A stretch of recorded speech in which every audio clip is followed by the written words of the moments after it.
The gunshot echoed through the dusty streets of Redemption Creek, Colorado, in the autumn of 1875, sending townsfolk scattering like startled birds as Owen Adams pressed himself against the weathered wall of the general store, blood seeping through the fingers clutched against his side. The bullet had only grazed him, but it was enough to remind him that Sheriff Tanner wasn't bluffing when he said he'd shoot on sight the next time he saw Owen's face in town.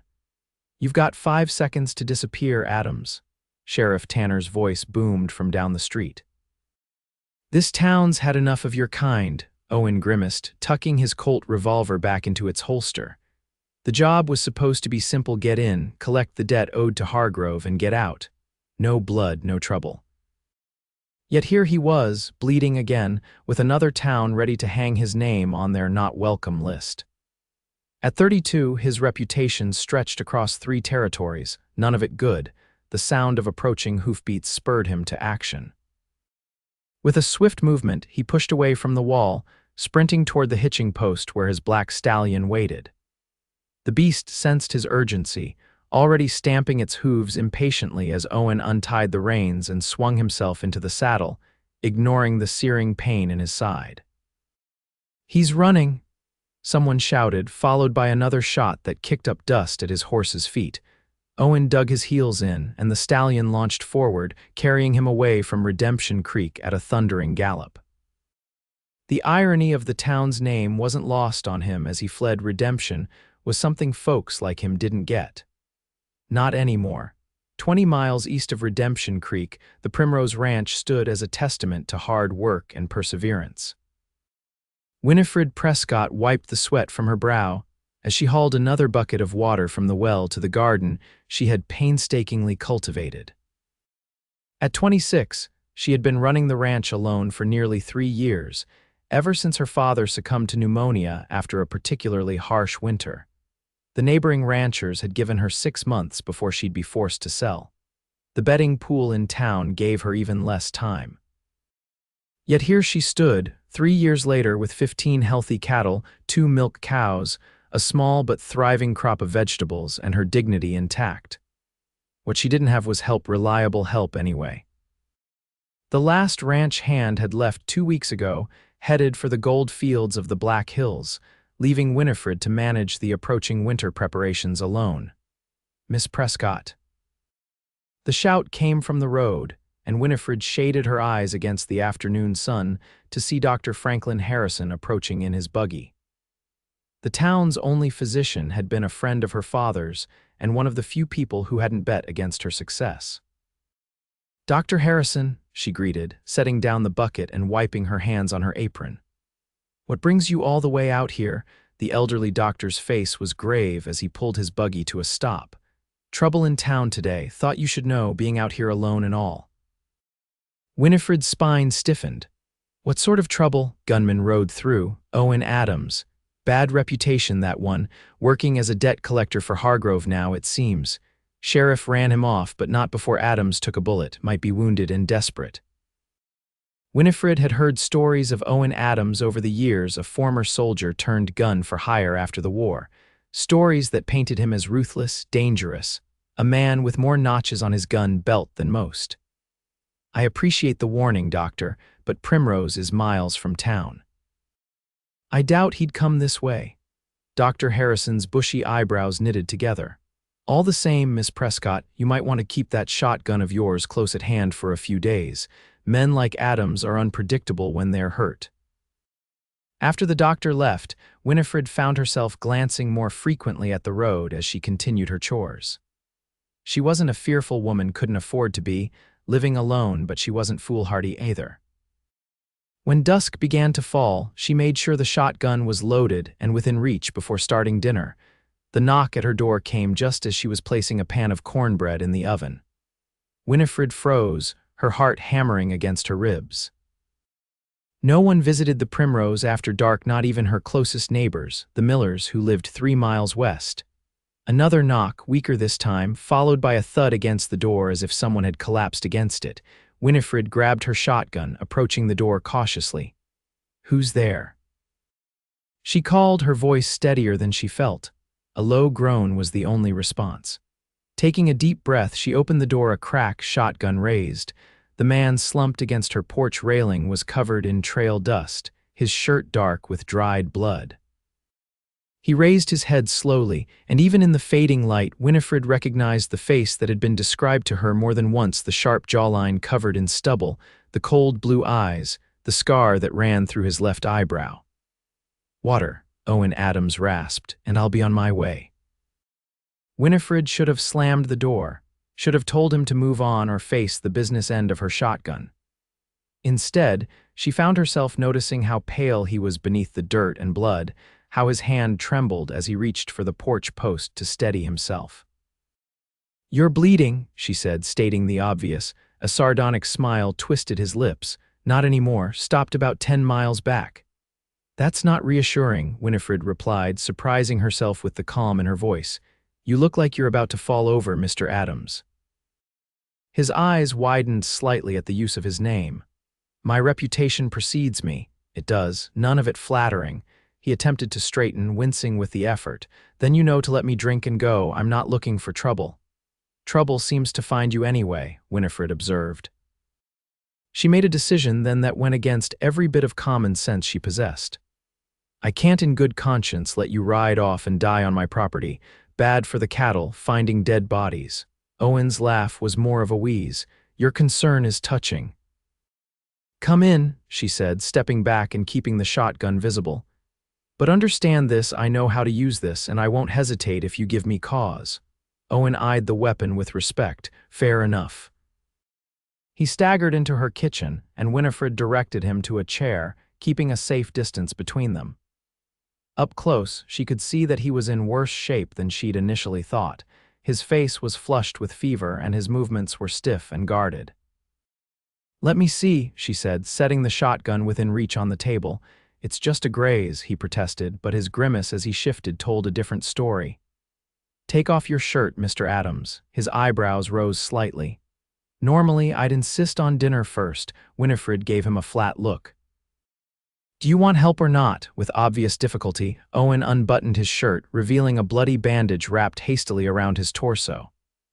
Winifred carefully removed it to find a deep furrow across his ribs, the edges angry and inflamed. "Just a graze," she echoed skeptically. "I've had worse." "That doesn't surprise me." She moved to the stove where a pot of water was heating. "This needs cleaning before infection sets in if it hasn't already." As she gathered supplies, she kept glancing at Owen, who sat unnaturally still, his eyes tracking her movements. There was something almost feral in his wariness, like a wounded wolf that had stumbled into a trap and was calculating its escape. "Why are you helping me?" he asked abruptly. Winifred paused, a bottle of whiskey in her hand. It was a fair question, one she'd been asking herself since she'd opened the door. "I suppose because no one else would," she finally answered. She set to work cleaning the wound, aware of Owen's sharp intake of breath as the whiskey made contact with raw flesh. His hands gripped the edge of the table, knuckles white, but he made no sound. "You have steady hands," he observed, voice tight with pain. "Comes from birthing calves and mending fences," she replied. "Hold still." As she worked, Winifred became increasingly aware of the lean muscle beneath her fingers, the network of old scars that told stories of a violent life. Owen Adams was a dangerous man. Everything she'd heard confirmed it, yet there was something in the careful way he held himself, in the control he maintained even through pain, that spoke of discipline rather than chaos. "There," she said, securing a clean bandage. "You'll live, Mr. Adams, though you might want to avoid getting shot at for a while." A ghost of a smile touched his lips. "I'll take it under advisement, Miss Prescott." Winifred Prescott. Recognition flickered in his eyes. "The Primrose Ranch, you're Jonathan Prescott's daughter." It was Winifred's turn to be surprised. "You knew my father?" Owen's expression closed. "Only by reputation. He was said to be an honest man." "He was," Winifred confirmed, turning away to wash her hands, which is more than can be said for many in these parts. Owen didn't respond to the implied comparison, instead shifting gingerly to test his bandage. "I'm obliged for the help, Miss Prescott. I should be on my way." Winifred glanced out the window at the darkness that had fallen. with a fever, an injured horse, and no moon tonight. That's a fool's errand, Mr. Adams. My horse is injured, limping when you rode in, left foreleg, nothing serious, but he needs rest. Owen closed his eyes briefly, frustration evident in the set of his jaw. I can't stay here. Why? Are you expecting Sheriff Tanner to ride 20 miles out of his jurisdiction to look for you? No, but then stay the night. There's a barn with a clean hay loft. Leave at first light if you're so inclined. Winifred surprised herself with the offer, but the thought of sending him out into the night, fevered and weakened, didn't sit right with her. Owen studied her face, searching for something fear, perhaps, or ulterior motive. You're either very brave or very foolish, Miss Prescott. I've been called both, she acknowledged. The offer stands. After a moment's consideration, he nodded. One night, I'll be gone before you wake. Winifred shook her head. No, you'll have breakfast before you go. I don't save a man's life just to have him die of starvation on my property. For the first time, genuine amusement crossed Owen's face, softening the hard lines. Are all women in these parts as stubborn as you? Only the one still standing, she replied, turning back to her stove where the forgotten cornbread was starting to burn. The barn was clean and well-maintained, a testament to Winifred Prescott's determination to keep her father's ranch running. Owen settled into the hayloft with a blanket she'd provided, his body aching in a way that told him he'd pushed too far too fast. The bullet graze was the least of his concerns. The fever worried him more. In his line of work, weakness was a luxury he couldn't afford. From his vantage point, he could see the ranch house, a lamp still burning in what he assumed was Winifred's bedroom. A strange woman, that one. Most folks who recognized his name reached for a weapon or showed him the door. She'd done both, in a manner of speaking, but then treated his wound with the same calm efficiency she probably applied to all her ranch tasks.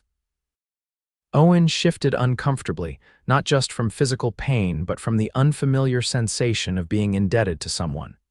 He didn't like owing debts. They were ties, obligations, things that could be used against a man. Yet here he was, alive because a woman he'd never met decided he was worth saving. The irony wasn't lost on him. 3 years ago, he would have ridden past this ranch without a second thought, focused only on the next job, the next payday. Now, at 32, with more enemies than friends and a reputation that closed doors before he even knocked, he found himself accepting help from a woman who had every reason to fear him. Sleep came fitfully, punctuated by fever dreams and old memories best left buried. When he woke, sunlight was streaming through the cracks in the barn roof, and the smell of coffee and frying bacon drifted from the house. His horse, a big black gelding named Midnight, nickered from the stall below. Owen made his way down the ladder, moving stiffly but noting with relief that the fever had broken during the night. The horse's legs seemed better too, still favoring it slightly, but the swelling had gone down. I thought I heard you moving about, Winifred's voice came from the barn door. She stood there holding 2 steaming mugs of coffee, dressed in a simple blue work dress with her brown hair pulled back in a practical knot at the nape of her neck. In the morning light, Owen could see her more clearly, the sun-freckled skin, the determined set of her mouth, the intelligence in her green eyes. She wasn't beautiful in the conventional sense, not like the painted women in the saloons or the delicate flowers of society. Winifred Prescott was handsome in a sturdy, capable way that spoke of a life lived on her own terms. You're looking better, she observed, handing him a mug. Less like death warmed over. Owen accepted the coffee with a nod of thanks. I heal fast. Good thing, considering your line of work. There was no judgment in her tone, just matter-of-fact assessment. They stood in oddly comfortable silence for a moment, drinking coffee as the morning sun strengthened. Owen found himself studying the ranch, smaller than most in the territory, but well-maintained. A one-woman operation from the looks of it, which was unusual and impressive. Breakfast is ready whenever you are, Winifred said, breaking into his thoughts. After that, we should change that bandage before you go. Owen followed her to the house, struck by the domesticity of the scene.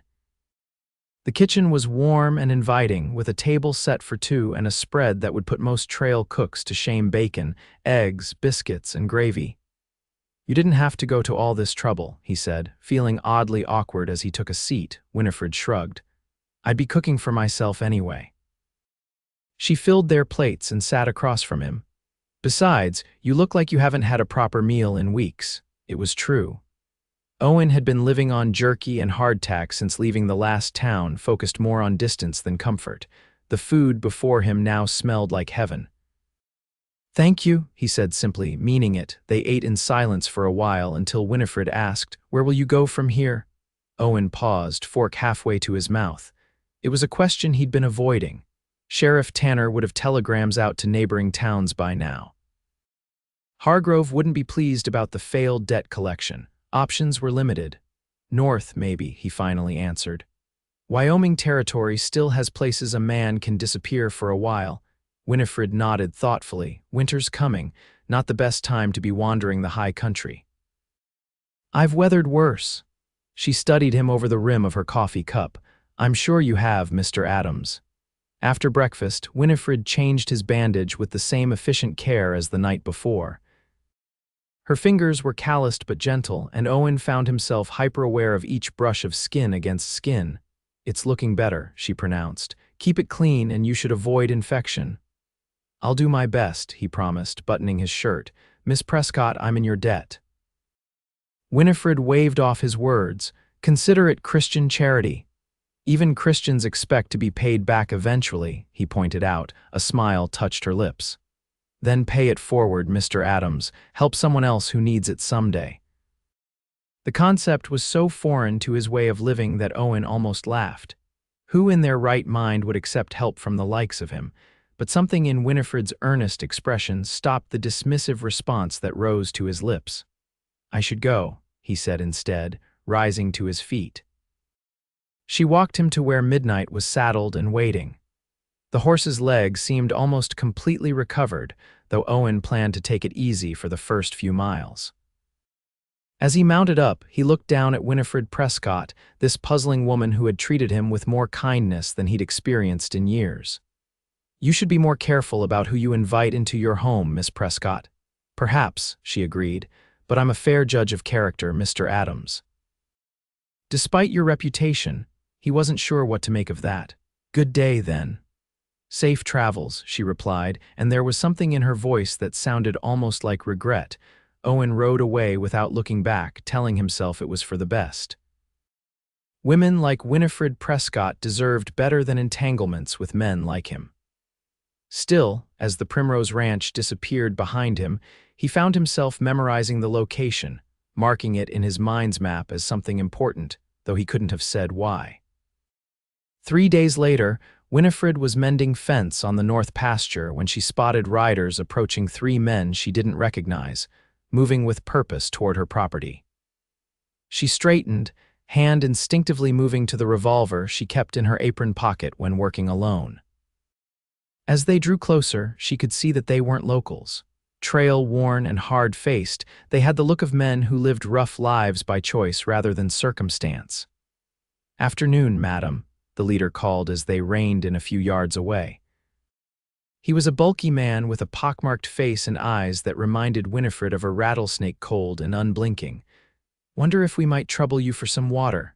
"The well's by the house," Winifred replied, keeping her voice even. "Help yourselves, then be on your way." The man smiled, revealing tobacco-stained teeth. "Much obliged. Name's Garrett. These are my associates, Jenkins and Taylor. We're looking for a friend who might have passed this way." Tall fella, dark hair, scar through his eyebrow, goes by Owen Adams. Winifred's heart stuttered, but her face remained impassive. "Can't say that I've seen him." Garrett's eyes narrowed slightly. "You sure about that? We tracked him heading east from Redemption Creek. This here's the only ranch between there and nowhere." "I haven't seen anyone fitting that description," Winifred repeated firmly. "Now, if you'll excuse me, I have work to finish before dark." She turned back to the fence, hoping they would take the hint. Instead, she heard dismounting boots and turned to find all 3 men standing closer, Garrett examining a nearby post with exaggerated interest. "That's fine work there," he commented. "Your husband must be a skilled man." "I'm not married," Winifred replied, "and I did that work myself." Jenkins, a rail-thin man with a nervous twitch, exchanged glances with Taylor, a younger man whose boyish face contrasted with the coldness in his eyes. "A woman alone, running a ranch," Garrett's tone was incredulous. "Must be difficult, I manage." Garrett moved closer, invading her space deliberately. "Thing is, Miss Prescott," she supplied reluctantly. "Miss Prescott, we know Adams was wounded when he left town. Man in that condition doesn't get far, and we really do need to find him. It's a matter of some urgency." The threat in his voice was unmistakable. These men weren't friends of Owen Adams, they were hunting him. "I told you he hasn't been here," Winifred insisted, hand closing around the revolver in her pocket. "Now I've offered you water. That's all the hospitality I can spare today." Garrett's friendly facade dropped. "Search the place," he ordered his companions. "She's lying." Jenkins and Taylor moved toward her barn while Garrett grabbed Winifred's arm roughly. "Now, lady, let's try again. Where's Adams?" "Take your hand off me," Winifred warned, her voice deadly quiet. Garrett laughed. "Or what? You'll scream for help. Ain't nobody for miles to hear you." In one fluid motion, Winifred drew her revolver and pressed it against Garrett's stomach. "I don't need to scream, I just need you to back away. Now." Surprise flickered across Garrett's face, followed by anger. His grip tightened painfully on her arm. "You don't want to do this, lady." "I really do," Winifred countered. "I've shot wolves threatening my cattle. You're not much different." For a tense moment, they stood locked in a standoff. Then slowly, Garrett released her arm and stepped back, hands raised mockingly. "No need for that, we're just asking questions. And I've answered them. Owen Adams isn't here, wasn't here, now take your men and get off my property." Garrett's eyes hardened. "We'll go, for now." He jerked his head toward his companions, who had emerged from the barn empty-handed. "But we'll be watching this place. Adams shows up, we'll know." Winifred kept her gun trained on them as they mounted up and rode away, not relaxing until they disappeared from sight. Only then did her hands begin to shake, the delayed reaction to danger setting in. She knew she hadn't seen the last of Garrett and his men. And for reasons she didn't fully understand, she found herself hoping that Owen Adams had ridden far and fast in the opposite direction. The town of Silver Creek was a 3-day ride north of the Primrose Ranch, small enough to be overlooked by most travelers but large enough to offer the necessities a general store, a saloon, a livery, and most importantly to Owen, anonymity. He'd been there a week, taking odd jobs for cash and keeping his head down when he heard the news. Rancher woman got herself killed out Redemption Creek way, one cowhand was telling another at the saloon. Primrose Ranch, they called it, burned to the ground. Owen's blood ran cold. He set down his whiskey glass carefully, turning slightly to better hear the conversation. "What happened?" the second man asked. The cowhand shrugged. "Some say bandits, others say it was personal. Sheriff from Redemption Creek's been asking questions, looking for witnesses." "Anybody see anything?" "Neighbor found the place burning 2 days ago. Woman was inside, they say. Nothing left but ashes now." Owen left the saloon without finishing his drink, his mind racing. Winifred Prescott, dead, her ranch destroyed. It could be coincidence the territories were dangerous, especially for a woman alone. But Owen didn't believe in coincidences. Not when he'd left her place only a week ago. Not when someone had been tracking him from Redemption Creek. He retrieved Midnight from the livery and rode out of Silver Creek before dark, pushing south harder than was wise given the horse's recent injury. Questions plagued him as he rode. Who would target Winifred? Was it because of him? Because she'd helped him? The guilt that settled over him was a familiar weight, heavier for being unexpected. He barely knew Winifred Prescott had spent less than a day in her company, yet the news of her death left a hollow feeling in his chest that whiskey couldn't fill. 2 days of hard riding brought him within sight of what had once been the Primrose Ranch. From a distance, he could see the blackened skeleton of the house, stark against the autumn sky. The barn appeared intact, but there was no movement, no sign of life anywhere on the property. Owen approached cautiously, alert for any indication of a trap. The air still smelled of smoke and ash as he dismounted near the ruins of the house. Moving carefully through the debris he searched for, he wasn't sure what, confirmation perhaps, some sign that Winifred had indeed perished here. What he found instead was a trail leading away from the house footprints, partially obscured but still visible to someone who knew how to track. Small prints, a woman's boots, heading toward the creek that ran along the eastern edge of the property. Hope flared in Owen's chest as he followed the trail. It led to a small fishing cabin, well hidden among the willows that lined the creek. A thin wisp of smoke rose from the stone chimney. Drawing his pistol, Owen approached silently, years of training taking over. He listened at the door for a long moment before hearing movement inside the scrape of a chair, the soft thud of something being set down. He knocked once, stepping quickly to the side of the door, gun ready. "Who's there?" Winifred's voice, strained but unmistakable, came from inside. Relief washed over Owen so intensely it nearly buckled his knees. "It's Adams," he called back. "Owen Adams." Silence, then the sound of a bar being lifted. The door opened a crack and Winifred peered out, a shotgun visible in her hands. When she saw him, her eyes widened. "Mr. Adams." She lowered the shotgun slightly. "What are you doing here?" "I heard you were dead," he said bluntly. "Came to see for myself." Winifred opened the door wider, allowing him inside the small cabin. It was sparsely furnished but clean, with a small wood stove, a table with 2 chairs, and a narrow bed in the corner. A few items salvaged from the ranch house were stacked neatly against one wall.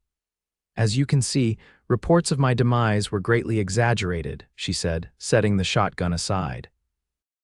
There was a fading bruise on her cheekbone, and she moved stiffly, as if nursing other injuries.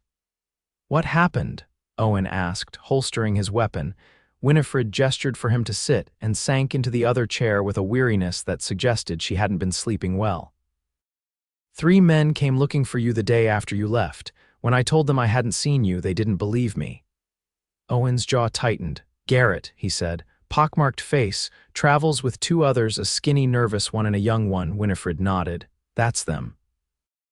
They searched the place but didn't find anything. I thought they'd left, but they came back that night, started the fire to smoke me out." "How did you escape?" A grim smile touched her lips. "My father built this place with Indian attacks in mind. There's a cellar with a tunnel that leads to this cabin. I got out before the roof collapsed, but they think I died in the fire." Owen cursed softly. "This is my fault." "No," Winifred said firmly. "It's Garrett's fault. You didn't set my house ablaze." "They were after me," Owen insisted. "If you hadn't helped me, then I would still be the same person who would help a wounded stranger, and they would still be the kind of men who burned down a woman's home." Winifred leaned forward, her green eyes intense. "I made my choice, Mr. Adams. I don't regret it." Owen studied her face, marveling at her resilience. Most women would be broken by such an experience, the loss of their home, a brush with death, yet Winifred Prescott sat before him with steel in her spine and fire in her eyes. "What will you do now?" he asked. She glanced around the small cabin. "Stay here until I figure out my next move. I saved some money enough to rebuild, maybe, if I'm careful. The cattle are safe. I moved them to the north pasture before the fire." "Garrett and his men are still out there," Owen pointed out. "If they discover you survived." "I know." Winifred's expression hardened. "But this is my home. I'm not running." Owen understood then why he'd come back.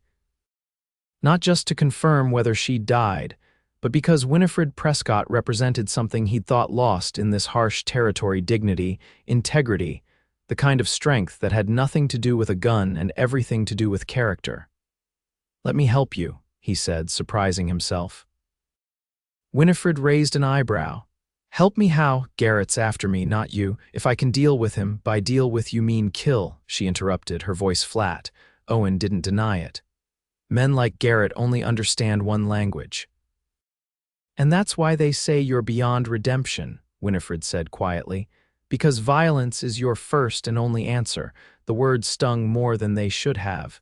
"You don't know me, Miss Prescott." "I know you helped me when you didn't have to," she countered. "I know you came back when you thought I was in danger. Those aren't the actions of a man beyond saving." Owen stood abruptly, uncomfortable with the direction of the conversation. I'll find Garrett. Once he's gone, you can rebuild in peace. Winifred rose as well, wincing slightly. And then what?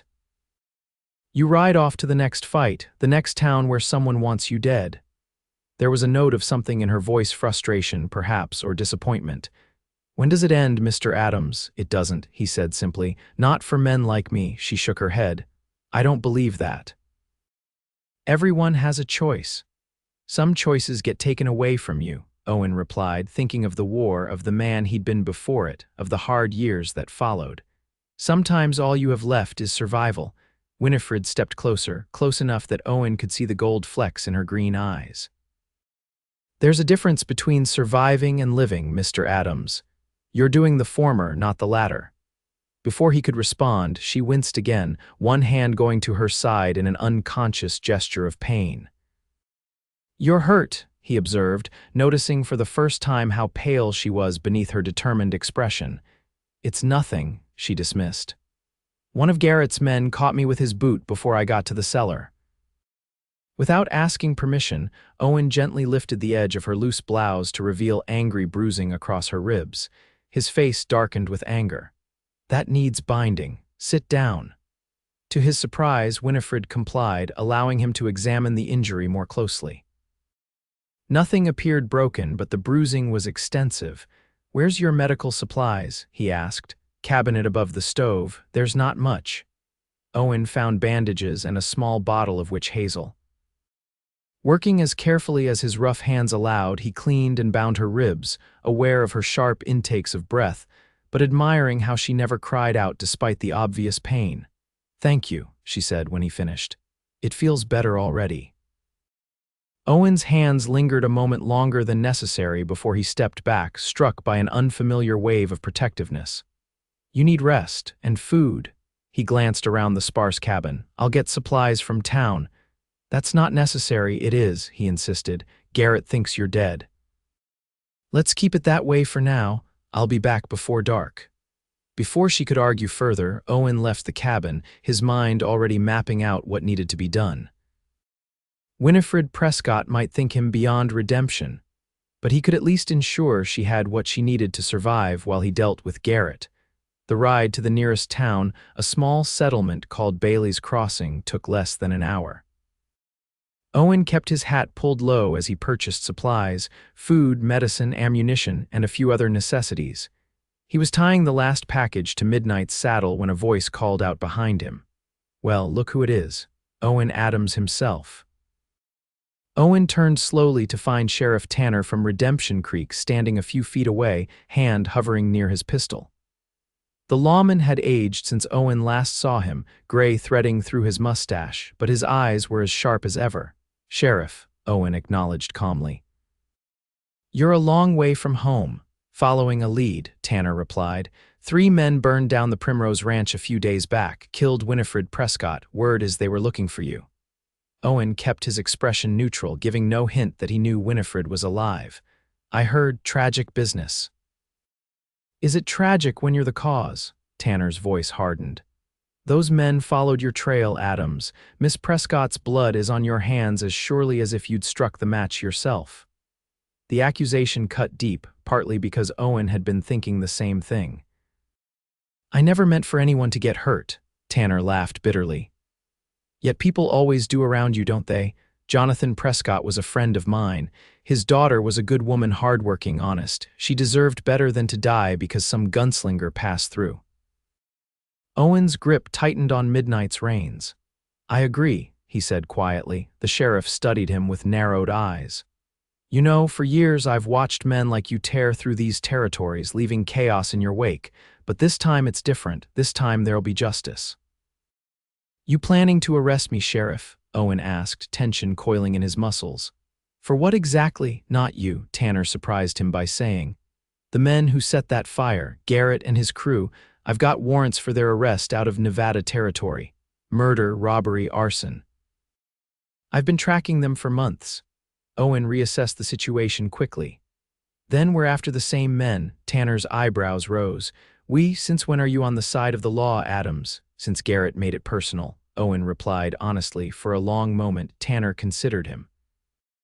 Word is they're headed north, following your trail again. Figure to catch you in Silver Creek. Owen nodded.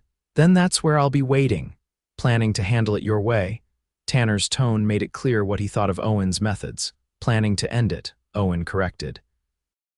One way or another, the sheriff shook his head.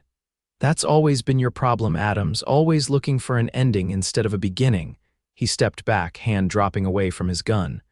I won't stop you from going after Garrett, but remember this, the territory doesn't need more bloodshed. It needs justice. With that, Tanner walked away, leaving Owen with the uncomfortable feeling that he'd been judged and found wanting, not for what he planned to do, but for what he'd failed to become. When Owen returned to the fishing cabin, he found Winifred outside, stubbornly attempting to chop wood despite her injured ribs. He dismounted quickly, striding over to take the axe from her hands.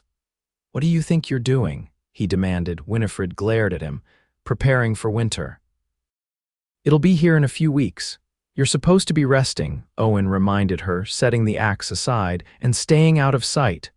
I can't just sit in that cabin all day, she protested. There's too much to do. Owen began unloading the supplies from Midnight's saddlebags. Like what? Like checking on my cattle. Like salvaging what I can from the house. Like figuring out how to rebuild before the first snow. All of which can wait until you're healed, Owen said firmly. He carried the supplies into the cabin, Winifred trailing behind him with obvious frustration. I don't have the luxury of waiting, she argued. Every day matters when you're running a ranch alone. Owen set the packages on the table and turned to face her.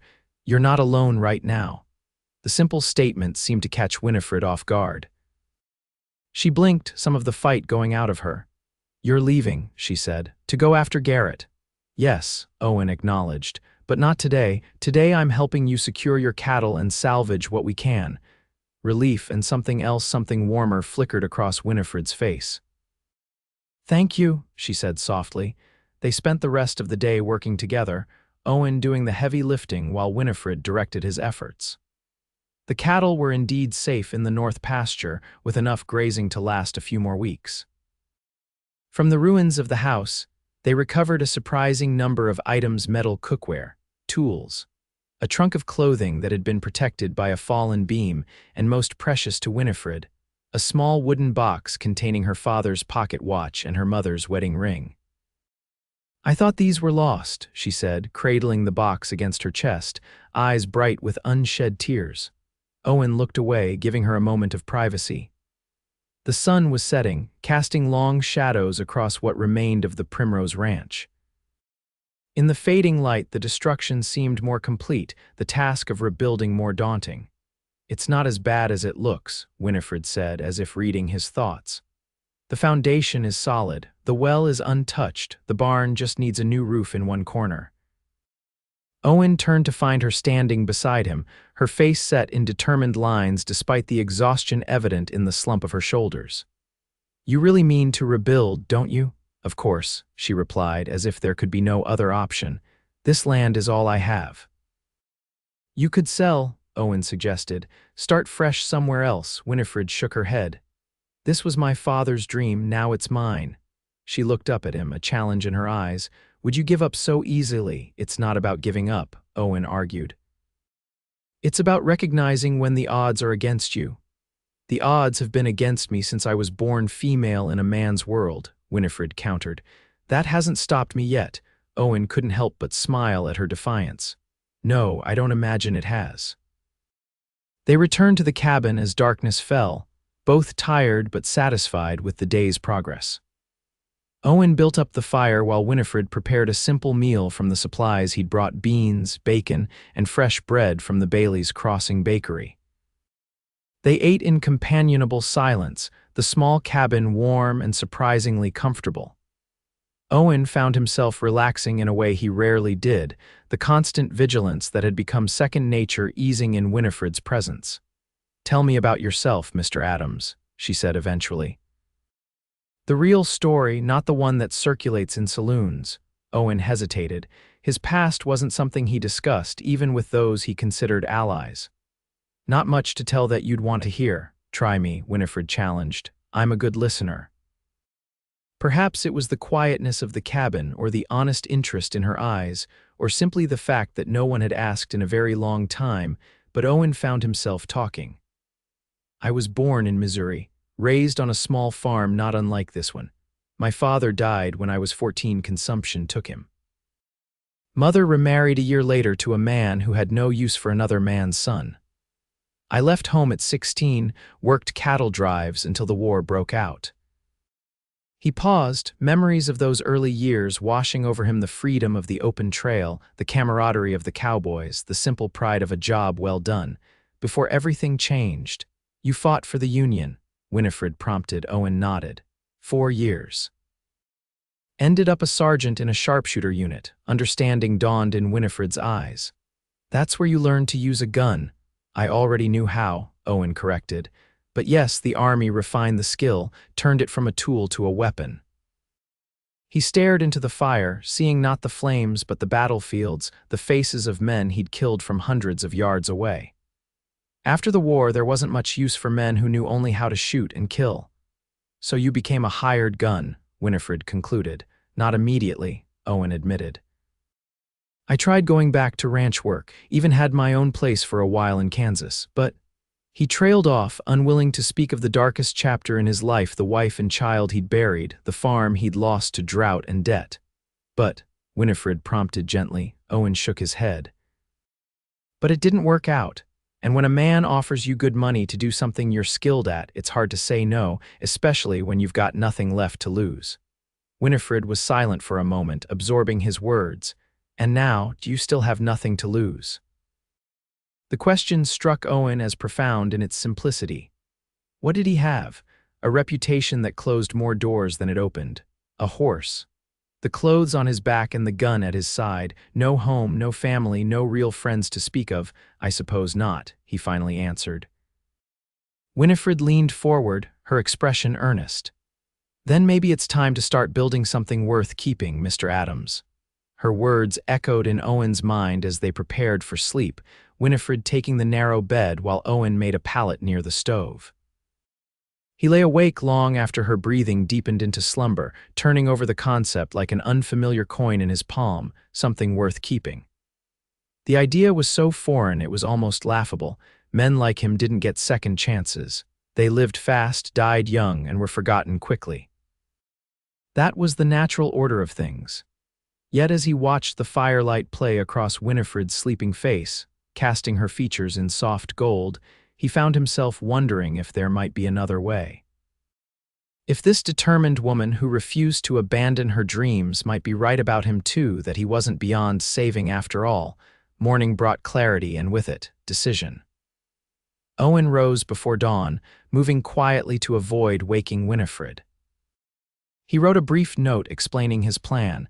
He would ride to Silver Creek, where Garrett and his men were reportedly headed, and end the threat they posed. Once it was safe, he would return to help Winifred rebuild before winter set in. He left the note on the table where she would find it, along with most of his remaining cash. It wasn't much, but it might help her purchase lumber or other supplies she needed immediately. As he saddled midnight, Owen tried to ignore the voice in his head questioning his motives. Was he going after Garrett for Winifred's sake or his own? Was this about protection or revenge? The lines had blurred somewhere during the night, leaving him uncertain of his own reasoning. What was certain was that Garrett needed to be stopped. Whether by Owen's gun or Sheriff Tanner's justice didn't matter so long as the threat was eliminated and Winifred could rebuild her life in peace. The sun was just cresting the horizon as Owen rode north, the morning cool and clear with the promise of a fine autumn day. He'd gone perhaps 5 miles when he heard hoofbeats behind him and turned to see Winifred riding hard to catch up, her chestnut mare eating up the distance between them. Owen reined in, waiting with a mixture of admiration and exasperation as she pulled alongside him, slightly breathless but determined. "What do you think you're doing?" he demanded, Winifred's chin lifted in that now familiar gesture of defiance. "Coming with you." "Absolutely not," Owen replied flatly. "It's too dangerous." "They burned my home," Winifred reminded him. They tried to kill me. I have as much right to see justice done as you do." Owen fought the urge to simply ride away she'd only follow, and in her injured state, the hard ride would do more damage than good. "This isn't about justice, Miss Prescott. It's about ending a threat. By killing Garrett," she stated bluntly. "If necessary, yes." Winifred studied his face, her own expression unreadable. "And if I told you there might be another way, a better way," Owen sighed. "There isn't, not with men like Garrett. Sheriff Tanner has warrants for their arrest," Winifred countered. "Let the law handle this." Owen's eyes narrowed. "How do you know about Tanner's warrants?" A slight flush colored Winifred's cheeks. "I might have overheard your conversation in Bailey's Crossing yesterday. I followed you." "You," Owen broke off, momentarily speechless. "You were supposed to be resting at the cabin." "And you were supposed to be helping me with my cattle," she shot back. "Instead, you were planning your vendetta." "It's not a vendetta," Owen argued. "It's practical. Garrett won't stop until either he's dead or I am." Winifred guided her mare closer until their legs were nearly touching. "Listen to me, Mr. Adams. I understand wanting revenge. Believe me, I do. But killing Garrett won't undo what happened to my ranch, and it won't change your past either." "This isn't about my past," Owen insisted. "Isn't it?" Winifred challenged. "You said yourself you've been fighting so long you don't know how to stop, but this is your chance to choose differently." Owen looked away, uncomfortable with her perception. "What would you have me do? Let Garrett go free?" "No," Winifred said firmly. "I want justice. Real justice, not just more bloodshed." She reached out, surprising him by placing her hand on his arm. "Work with Tanner. Help him bring Garrett in alive to stand trial." The touch of her hand sent an unexpected warmth through Owen's body, distracting him momentarily from the argument. "Why does it matter to you how Garrett meets his end?" Winifred's eyes were steady on his. "Because I believe a man is defined by the choices he makes when the path is hardest, and because—" She hesitated, then continued with quiet intensity, "because I see something in you worth saving, Owen Adams. Something you stopped seeing in yourself a long time ago." The use of his first name, spoken with such conviction, struck Owen like a physical blow. He couldn't remember the last time anyone had looked at him the way Winifred was looking at him now, like he was a man, not a weapon, like he was worth redeeming. "You barely know me," he said, his voice rougher than he intended. "I know enough," she replied simply. "I know you came back when you thought I was in danger. I know you've been gentle with my injuries despite your reputation for violence. I know you could have ridden away at any time, but you didn't." Owen had no answer for that. The truth was, he couldn't have ridden away not without knowing Winifred was safe. She had gotten under his skin somehow, this stubborn, principled woman who saw possibilities where he saw only dead ends. "If I agree to work with Tanner," he said slowly, "will you go back to the cabin and wait?" Winifred shook her head. "No, I'm coming with you to Silver Creek." "Absolutely not," Owen repeated. "Garrett thinks you're dead. That's an advantage we can't afford to lose." "I won't confront him," Winifred promised, "but I need to be there. I need to see this through." Owen knew that look by now, the set of her jaw, the determination in her eyes. She would follow him whether he agreed or not, potentially putting herself in even greater danger. "Fine," he conceded reluctantly, "but you stay out of sight, and you do exactly as I say when we reach Silver Creek." Winifred nodded, satisfaction evident in the slight curve of her lips. "Agreed." As they rode north together, Owen found himself reevaluating his plan.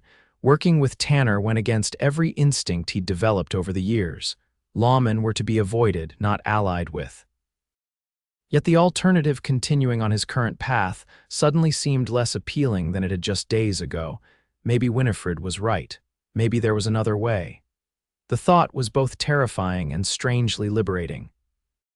Silver Creek was busier than when Owen had left it, the main street crowded with wagons and riders as they approached, late the following afternoon. The autumn cattle sales were drawing ranchers from miles around, creating a festive atmosphere that would make finding Garrett more difficult. They stabled their horses at the livery on the outskirts of town, where the owner was too busy to pay them much attention. Owen helped Winifred down from her mare, noting with concern how she winced at the movement. "Your ribs are bothering you," he observed. I'm fine, she insisted, though the tightness around her eyes told a different story. What now? Now we find somewhere for you to rest while I locate Tanner, Owen replied. The hotel's too public. There's a boarding house on the edge of town that might be better.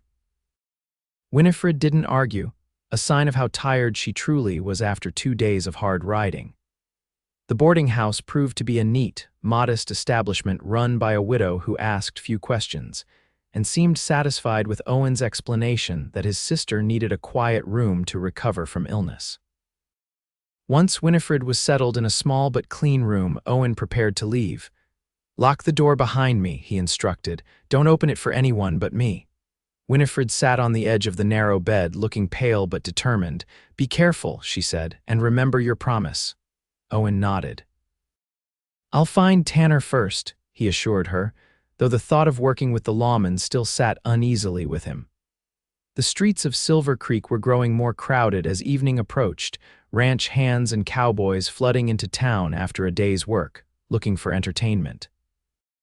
Owen kept his hat pulled low as he moved through the throng, alert for any sign of Garrett or his men. He found Sheriff Tanner outside the telegraph office, deep in conversation with a man Owen recognized as the local lawman. Both men tensed when they spotted him approaching.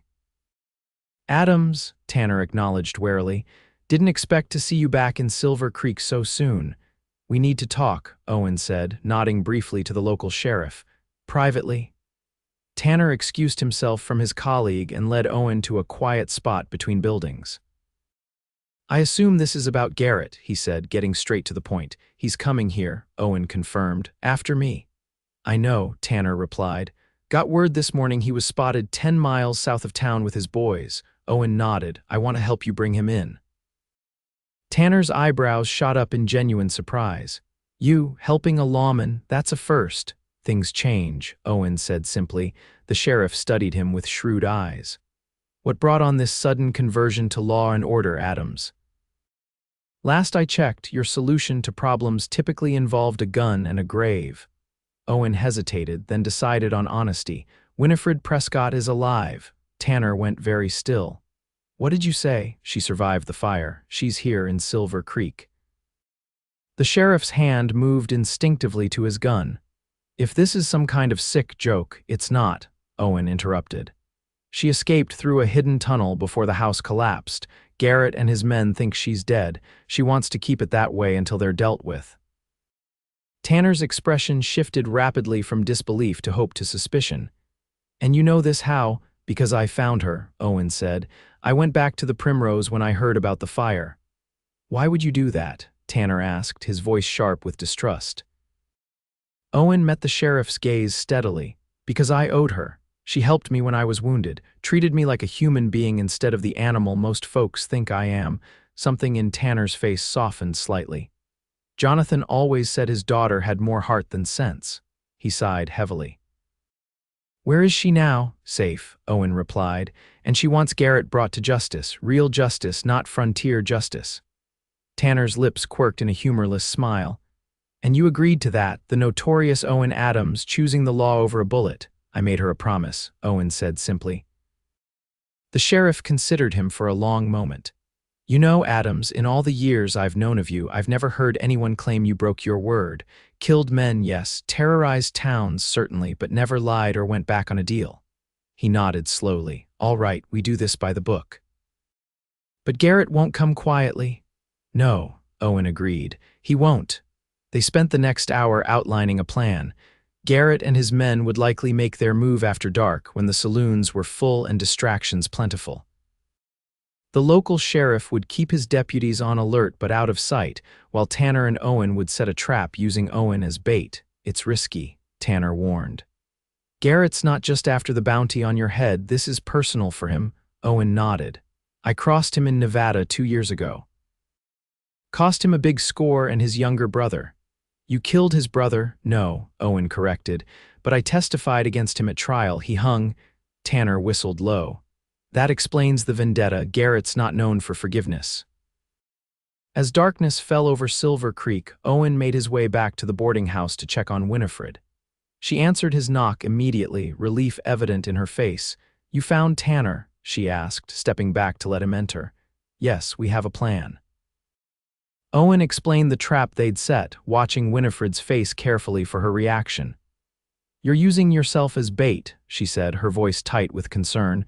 That's dangerous. It's necessary, Owen countered. Garrett won't show himself otherwise. Winifred paced the small room, her movements betraying her anxiety despite her attempt to hide it. What if something goes wrong? What if Tanner can't get to you in time? I can handle myself, Owen assured her. She stopped pacing to face him directly. I know you can, that's what worries me. If it comes down to it, will you still choose the law over your gun? The question hung between them, weighted with implications neither had fully voiced. Owen stepped closer, drawn by the genuine concern in her eyes. I gave you my word, he said softly. Winifred's gaze searched his. Why? Why did you agree to this way when it goes against everything you've been for years? Owen struggled to articulate something he barely understood himself. Because you made me remember, he finally said. Remember what? The man I was before the war, before I lost everything. The man who believed in something beyond survival. Owen's voice dropped to barely above a whisper. Because when you look at me, you see that man, not the ghost I've become. Winifred's eyes widened at his words. She reached up, her touch feather light as her fingers traced the scar through his eyebrow. He's still there, she murmured. That man, he just got lost for a while. The tenderness of the gesture undid something in Owen's chest, a knot he hadn't realized was there until it loosened. Without conscious thought, he leaned into her touch, his hand coming up to cover hers. Winifred, he began, not sure what he wanted to say but needing to say something. A sharp knock at the door interrupted the moment. They sprang apart like guilty children as a voice called, Adams, it's Tanner. Owen crossed to the door, checking through the curtain before opening it to admit the sheriff. Tanner's eyes widened when he saw Winifred, emotion flickering across his weathered face. Miss Prescott, he said, his voice rough, it's good to see you alive. Winifred smiled warmly. Sheriff Tanner. Thank you for helping us. Tanner cleared his throat. Well, I've got news. Garrett and his men just rode into town. They're at the Elkhorn Saloon asking questions about Adams. Owen nodded. Then it's time. Be careful, Winifred said, her eyes meeting his with an intensity that conveyed everything she wasn't saying. I will, Owen promised. Then, acting on impulse, he bent and pressed a swift kiss to her cheek. Wait here, he murmured. No matter what you hear, stay inside. Her hand caught his as he turned to go. Come back, she said simply. Owen squeezed her fingers gently. I will. The Elkhorn Saloon was the largest in Silver Creek, a two-story building with a false front and a reputation for tolerating rough behavior as long as the drinks kept flowing. Owen entered alone, Tanner having taken up position at the back entrance with two deputies. Conversation quieted briefly as he pushed through the batwing doors, faces turning to assess the newcomer before returning to their drinks. Owen spotted Garrett immediately. The big man was seated at a corner table with Jenkins and Taylor, nursing whiskeys and watching the room with predatory attention. Owen made his way to the bar, keeping Garrett in his peripheral vision. He ordered a whiskey, then turned casually to survey the room as if looking for a seat. His eyes met Garrett's, and he allowed recognition to show on his face. Garrett's lips curved in a slow, dangerous smile. He leaned over to mutter something to his companions, who tensed visibly. Owen took a deliberate sip of his whiskey, then set the glass down and moved toward an empty table, presenting his back to Garrett in a calculated insult. He heard chairs scraping as Garrett and his men stood. The piano player faltered, then stopped entirely as the mood in the saloon shifted. Patrons nearest to Owen's table quietly gathered their drinks and moved away, sensing the approaching confrontation. Adams, Garrett's voice came from behind him, heavy with satisfaction. Been looking for you. Owen turned slowly, keeping his hands visible and away from his gun. Garrett. Heard you were asking about me. The big man's eyes glittered with malice. You've been hard to find, led us on quite a chase. If I'd known you wanted a social call, I'd have left an address, Owen replied evenly.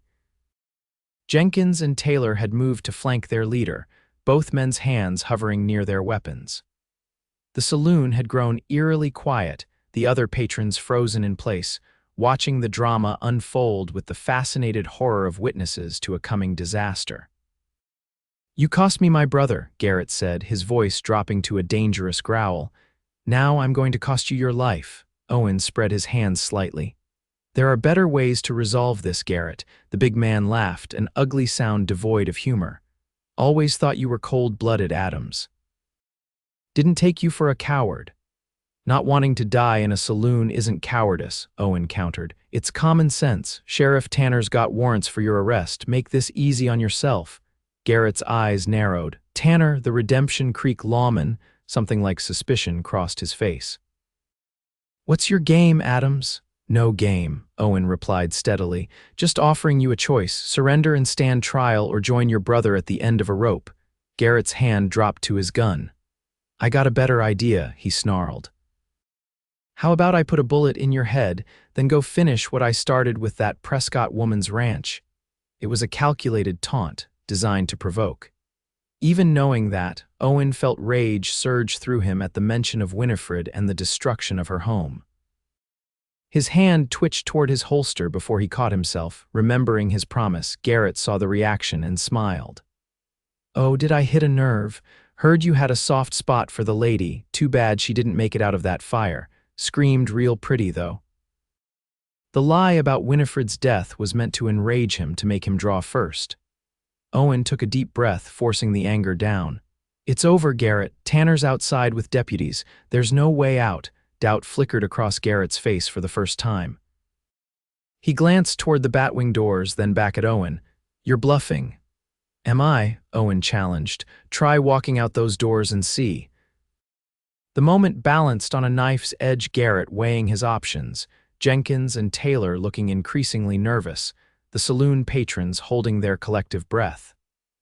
Owen kept his hands deliberately away from his gun, though every instinct screamed at him to draw. "Even if what you say is true," Garrett finally said, "I'm not going to prison, and I'm not dying without taking you with me." His hand closed around his revolver. "Garrett," Sheriff Tanner's voice rang out from the back of the saloon. "Drop your weapon, you're under arrest." Everything happened at once. Taylor panicked, drawing his gun and firing wildly toward Tanner's voice. Patrons screamed and dove for cover as bullets splintered the bar.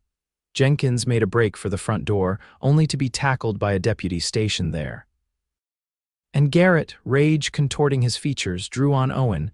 Time seemed to slow. Owen saw the barrel of Garrett's gun rising, saw the man's finger tightening on the trigger. His own hand moved to his holster with the speed that had made his reputation, the Colt clearing leather in a smooth, practiced motion. He could take the shot. Clean, quick center mass. Garrett would be dead before he hit the floor. Winifred's face flashed in Owen's mind. Her voice echoed in his ears. "I believe a man is defined by the choices he makes when the path is hardest." In a split-second decision that went against years of survival instinct, Owen shifted his aim and fired. The bullet struck Garrett's shoulder, spinning him around and sending his own shot wild. The big man howled in pain, his gun clattering to the floor as he clutched his wounded arm. Owen kicked the weapon away, keeping his revolver trained on Garrett as Tanner approached. "He's all yours, Sheriff," he said, his voice steady despite the adrenaline coursing through him. Tanner stared at Owen in naked surprise. "You winged him," he said, disbelief evident in his tone. "You could have killed him clean, but you winged him." "I made a promise," Owen replied simply. The sheriff shook his head in wonder as he moved to secure Garrett, who was cursing violently through his pain. "Never thought I'd see the day," Tanner muttered. The aftermath was chaotic deputies securing Jenkins while doctors tended to Taylor, who had been hit in the return fire from Tanner. Statements were taken, witnesses questioned, and the saloon gradually returned to its normal business, though with considerably more excitement than usual to fuel the conversations. Through it all, Owen felt strangely detached, as if watching himself from a distance. He had chosen differently for the first time in years. Had chosen the harder path, the one that didn't end in death. The realization was both unsettling and oddly freeing. When he was finally released by Tanner, with a gruff acknowledgement that bordered on respect, Owen headed straight for the boarding house. The need to see Winifred, to tell her what had happened, drove him through the darkened streets with urgency. She opened the door at his first knock, her face pale with worry. "I heard gunshots," she said, pulling him inside and scanning him for injuries. "Are you hurt?" "No," Owen assured her. "It's done. Garrett's in custody. Taylor's wounded but alive. Jenkins surrendered." Relief washed over Winifred's features. "And you?" she asked softly. "Did you?" "I didn't kill him," Owen confirmed. "I could have, but—" He hesitated, still processing his own actions. "I made a different choice." Winifred's eyes filled with tears. She stepped forward, closing the distance between them, and wrapped her arms around his waist. "Thank you," she whispered against his chest. Owen stood frozen for a moment, unaccustomed to such contact, before his arms slowly came up to encircle her. The warmth of her body against his, the scent of her hair, the surprising rightness of holding her, it all combined to create a feeling he had almost forgotten existed. "Peace. Don't thank me yet," he murmured into her hair. "I still have to help you rebuild that ranch before winter." Winifred pulled back slightly to look up at him, surprise and hope mingling in her expression. "You're staying?" The question was simple, but the answer would change everything. Owen searched her face, finding no fear, no judgment, only a warmth that called to something long dormant within him. "If you'll have me," he said quietly. Her answer was to rise on tiptoes and press her lips to his, a kiss so gentle it nearly broke him. Owen responded with careful restraint, afraid of frightening her, afraid of the depth of his own feeling. Winifred drew back, a smile curving her lips. "I think that's a yes, Mr. Adams." Winter came early to Colorado that year, the first snow falling before Thanksgiving. But by then, the Primrose Ranch had a new house smaller than the original but solid, with a stone fireplace that kept the worst of the chill at bay. The barn was repaired, the cattle secure in their winter pasture with ample hay to see them through the cold months. And in the evenings, when the work was done and the lamps lit against the early darkness, Winifred would sit by the fire, often with mending or accounts to keep her hands busy, while Owen read aloud from one of the books they'd salvaged or purchased on their infrequent trips to town. They had been married by a traveling preacher in October, a simple ceremony witnessed only by Dr. Harrison and, surprisingly, Sheriff Tanner, who had made the journey from Redemption Creek with news that Garrett and his men had been convicted and sentenced to prison terms in the territorial penitentiary. "Never thought I'd see the day when Owen Adams settled down," Tanner had commented at the small celebration afterward. "Miss Prescott must have quite the persuasive way about her." "Mrs. Adams now," Owen had corrected with a smile, his eyes finding Winifred across the room. "And yes, she does." The transition from gunslinger to rancher hadn't been easy. There were nightmares that woke Owen in a cold sweat, moments when a sudden sound had him reaching for his weapon before he remembered where he was. There were days when the peaceful routine of ranch life felt confining rather than comforting. But there were other moments too, the satisfaction of building something with his hands instead of destroying, the quiet companionship of evenings with Winifred, the respect slowly earned from neighboring ranchers who had initially viewed him with suspicion and fear. And always, there was Winifred, steady as the North Star, believing in him even when he doubted himself. She never pretended his past didn't exist, never asked him to be anything other than who he was, a man with blood on his hands but the capacity for growth in his heart. On a particularly cold December evening, as snow piled against the windows and the wind howled mournfully around the eaves, Winifred set aside her mending with an expression that immediately caught Owen's attention. "What is it?" he asked, marking his place in the book he'd been reading. Winifred's hands twisted nervously in her lap, an unusual gesture for a woman normally so composed. "I have news," she said, a smile playing at the corners of her mouth despite her evident anxiety. Owen set the book aside completely, giving her his full attention. "Good news or bad?" "Good," she assured him quickly. "At least I hope you'll think so." She took a deep breath. "We're going to have a baby. Late spring, Dr. Harrison thinks." For a moment, Owen couldn't speak, a flood of emotions overwhelming him: joy, fear, memories of another time, another woman, another child lost before it had properly lived. Winifred watched his face anxiously, misreading his silence.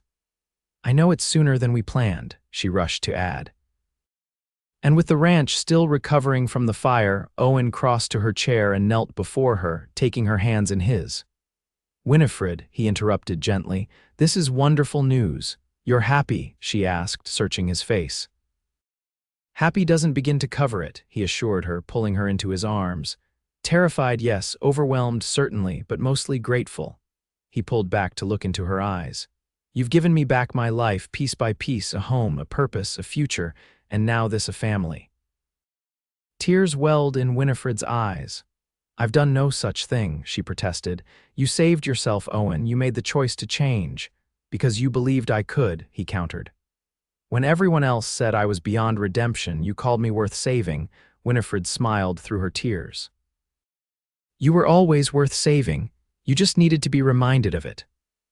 Outside, the winter storm raged on, but within the walls of their home, Owen Adams held his wife close, marveling at the journey that had brought him from darkness into light.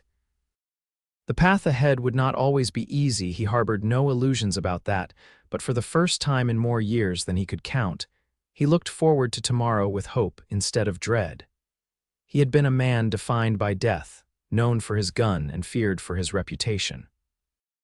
Now he would be defined by life, by the ranch he helped rebuild, by the wife who saw his worth when he had forgotten it himself, and by the child who would carry forward a legacy of redemption rather than regret. Spring arrived in a riot of wildflowers and new calves, the ranch coming to life after the long winter.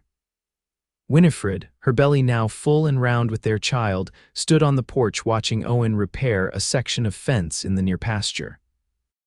His shirt was off despite the cool morning air, revealing the lean strength that months of honest labor had honed. She smiled to herself, one hand resting protectively over the active child within her. The past months had brought changes to both of them, to Owen, a growing confidence in his place here, a softening of the hard edges that had once defined him. To Winifred, a deepening appreciation for the man she had married, whose gentle care of her during her pregnancy belied his fearsome reputation. The neighbors who had once whispered about that gunslinger now spoke of Adams from the Primrose with grudging respect. The ranch was flourishing under their combined efforts, with new stock purchased and improvements made to the land and buildings. As if sensing her gaze, Owen looked up from his work and raised a hand in greeting. Winifred waved back, joy welling in her heart at the simple exchange. Their child shifted within her, a strong kick that made her laugh out loud. "Your father sees us," she murmured to her unborn baby. "He's always watching over us." And in that moment, as the spring sun warmed the land and new life stirred all around them, Winifred knew that the story of Owen Adams, the real story, not the one told in whispers and warnings, was just beginning. A story of redemption, of second chances, of a man who found his way back to himself through the love of a woman who refused to believe he was beyond saving.